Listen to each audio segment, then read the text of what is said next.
Привет, друзья! Сегодня сделаем что-то очень ароматное и хрустящее. Правда, многие из нас боятся его есть каждый день, чтобы не навредиться на своей фигуре.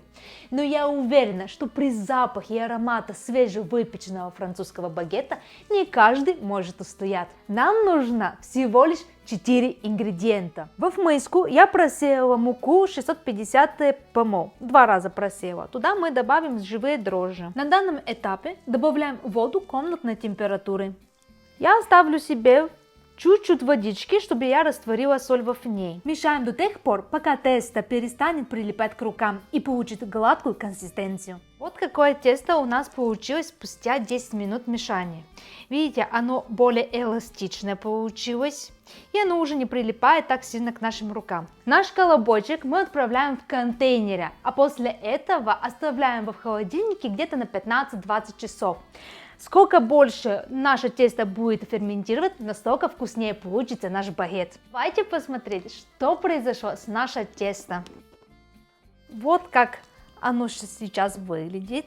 Видите, пузырьки, они образовались, значит дрожжи у нас работали все это время. И теперь мы приступаем к формированию наших багетов. Нужно припилить наш стол слегка, не сильно, потому что нам не нужно забивать тесто. Вот этот край мы делаем вот так, перебираем к центру. Вот этот край тоже самое делаем. Вот так. И сейчас вот этот край мы переворачиваем на вот этот.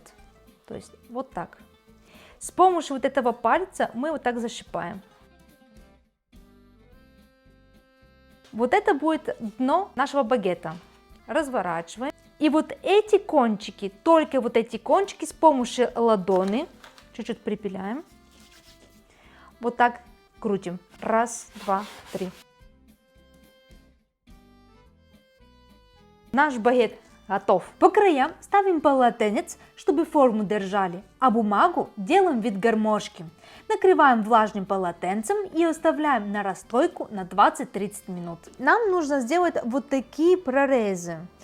Но чаще всего продается специальный лезвие, вот у меня его нету, поэтому я буду делать с очень острый нож. Будем выпекать минут 15-20, и главное, чтобы у вас в духовке была влажная среда.